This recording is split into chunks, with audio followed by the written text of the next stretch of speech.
Morning, everyone. My name is Sriram Subramanian. I'm the CEO of Ferma. Ferma's mission is to use AI to dramatically accelerate life sciences innovation. And today, we want to talk about how AI agents can dramatically transform BD&L workflows, making it much faster. Looking forward to our 25 minutes. We'll do 4 things today. I'll start off by talking about the AI agentic moment that we are in. Talk about how BD&L work happens today as the second item. Contrast that with how BD&L work could happen in an agentic world in the third part. And I hope to get through all 3 of this very, very quickly in about 5 to 7 minutes and spend most of our time showing you things. I'm much more of a show person than a tell person. So we have a live demo where we will walk through Ferma's BD&L agent suite, or at least parts of it, and then we'll have time for questions. With that, I don't know if all of you have noticed, but everyone's talking about AI agents these days. You know, The Economist is covering it, the Wall Street Journal is covering it, the New York Times is covering it. In fact, Ezra Klein did 2 podcasts on AI agents in the last 3 to 4 months. And that means at Ferma, when we are talking to our clients who are biopharma companies, we get 2 questions. The first question is, are BD&L clients asking us, what does it mean for me? Basically, everyone's talking about AI agents. Who's building AI agents specifically for me as a BD&L professional? How am I supposed to lean into AI and AI agents in today's world is one theme that we are hearing a lot from our BD&L clients. And as they're asking that, there's also sometimes an explicit and very often an implicit question around, wait, what exactly is an AI agent? I hear everyone talking about it. What makes an AI agent? So simple answers to those 2 questions. The answer to the first question, who's building AI agents for BD&L? The answer is Ferma is building BD&L AI agents. We'll see some of those today. The second question is a very interesting question. What exactly is an AI agent? And our answer for that is to basically think about the AI that we interact with along 2 dimensions. There is the AI that you talk to, have a conversational modality. You ask a question, it gives you an answer. ChatGPT, Claude, Gemini, the AI agents that the AI that we are used to day to day are conversational AI. And on the other hand, contrasting with conversational AI, there is AI that takes actions on your behalf. And this is what we call agentic AI. What kind of actions can it take on your behalf? It can do many things. In the context of BD&L, it can collect data for you. It can analyze that data. It can make interactive dashboards out of that data, and it can make slides and memos in your company format for you. So that's what we mean when we say AI agents. And that leads to the question, what specifically can AI agents do for me as a BD&L professional? To answer that question, let's spend a minute talking about how something gets done today. Let's take a canonical workflow today, which is opportunity screening, where, let's pretend like we are a medium to big pharma BD&L team. We often get asked the question, what are the hidden gems in any specific market? To answer that question, today you basically have an analyst team of a couple of people who go through all of the data, pulling in data from Cortellis, AlphaSense, and other data sources, pulling that into an Excel, doing your screening in Excel, row by row, and then writing a screening memo. And as you would have it, very often all of this work gets outdated very quickly because, let's say the week after you write your screening memo, AACR happens, there's a bunch of new data, and you need to do this whole thing again. Something like this would take a 2-analyst team about a week to do one screening pass.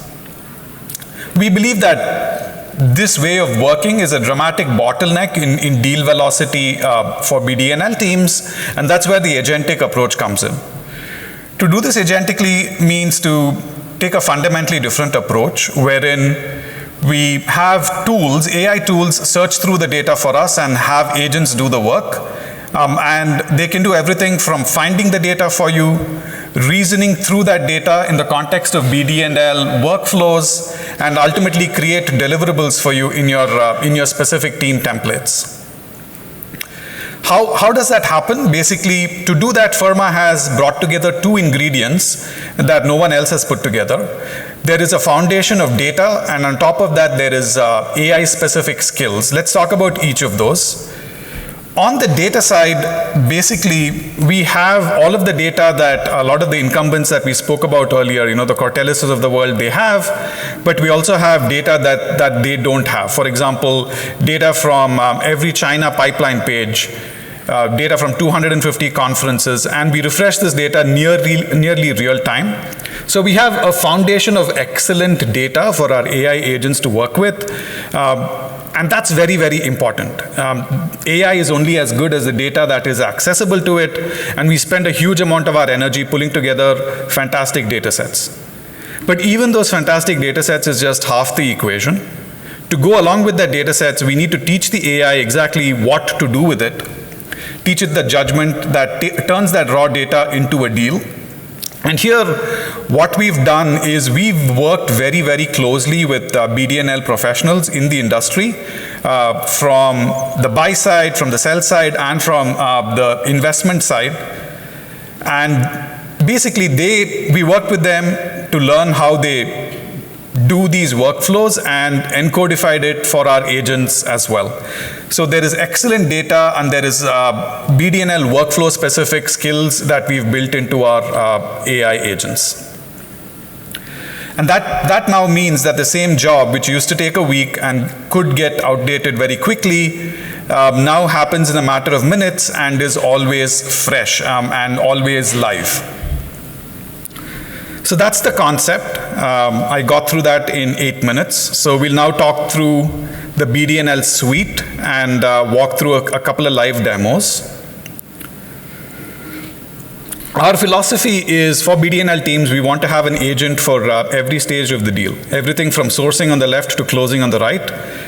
Today, we'll be talking through the first agent, the opportunity screener agent, which is relevant if you're on the buy side, if you're a meeting to big pharma. We'll also quickly touch upon a market model, a revenue forecast market model, which is relevant both on the buy side and on the sell side, and if you're an investment analyst as well. And we'll also do a drug landscape, white space analysis agent, again, which is relevant for big buy side, sell side, and investment.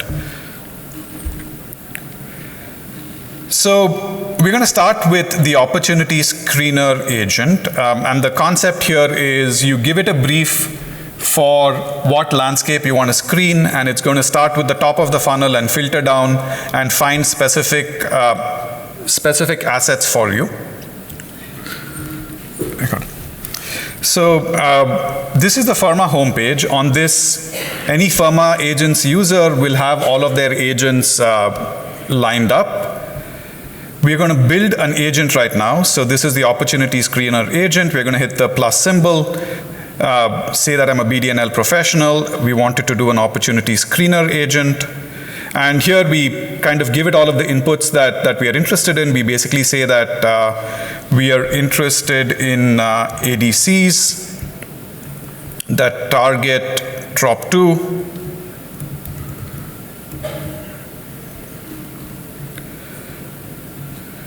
We are interested in bringing in deals information, cash runway, market potential, competitive positioning.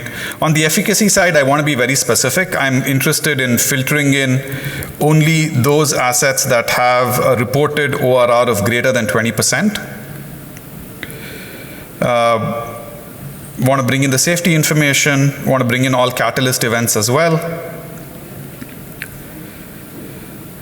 And what we've done so far brings in the data. On top of that, we want to do some very specific analysis. So a lot of our clients think about opportunity screener in kind of a funneled way.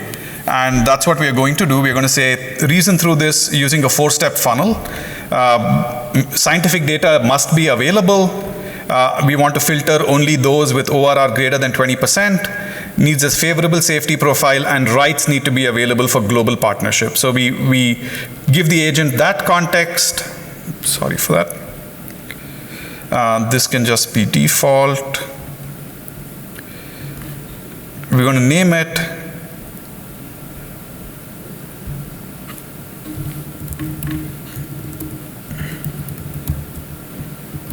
And say screen ADCs is the objective. And what it does is, based on your inputs, it generates a plan, and this might take a minute. It's going to generate a plan, and then it's going to execute that plan step by step. A plan is basically a sequence of actions that it takes to execute on your brief. While that's getting generated, I'm going to show you the version of this that we've already run.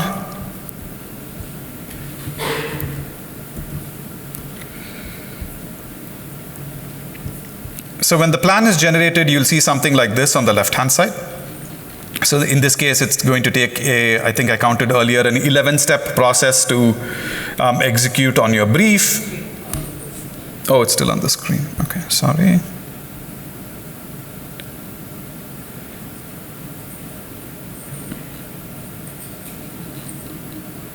Okay, so in the meanwhile, the plan's been generated. So let's actually execute that plan before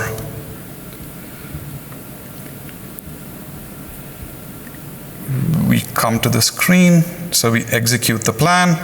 Now this takes a couple of minutes, so actually this is a good view.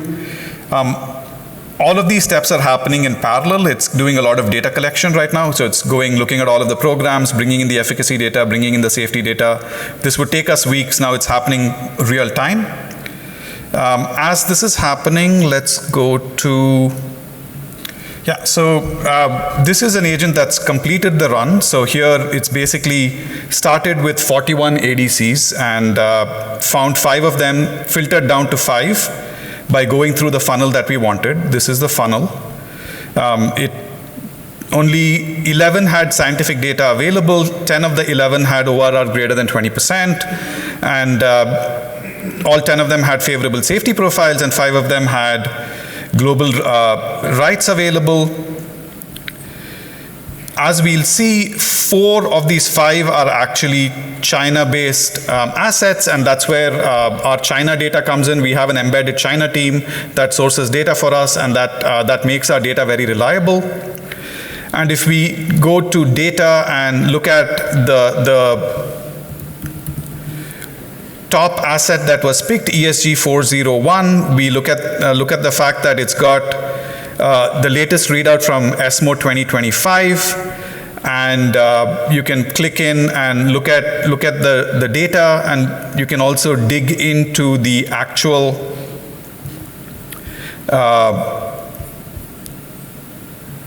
poster itself. Yeah, so this is another thing that makes us special. We attend up to 100 conferences every year. We send our teams to these conferences. So our agents are reasoning on top of very, very high quality, full poster data, full presentation data. So that is the first agent, which is an opportunity screener agent. The output of that, as I said, is basically a filtered down funnel that looks like this, and all of the data that you have in there you can click through and look at in great detail. Now, opportunity screening is a very kind of medium to large pharma workflow. You have to be on the buy side for this to make sense.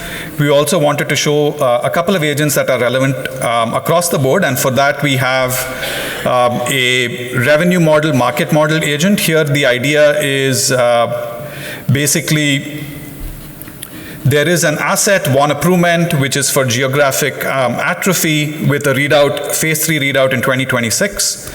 And we've built an agent that gives you a real-time market model looking at inputs that are sourced from the Ferma agents database. And here is the headline. You have your real-time calculated risk-adjusted NPV here. You can parameterize this RNPV, and these are all the inputs that you'd require. You can play around with this. You can model the base case, the bear case, and the bull case. What's happening here is that we predict that there'll be a 2029 launch based on the readout data, and we are saying that it will get to peak share by 2035. Of course, you can change all of those parameters here.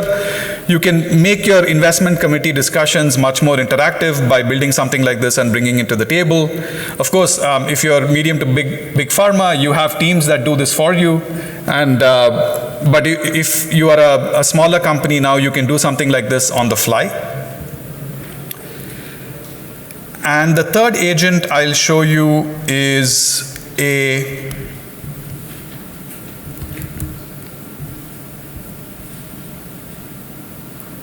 competitive landscape white space agent.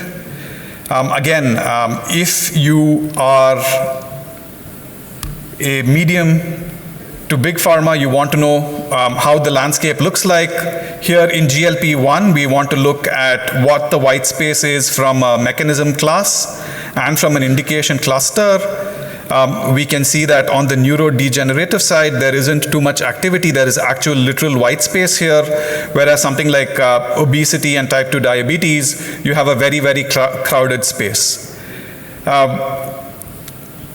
You can look at it by also, your x-axis can be competing companies as well.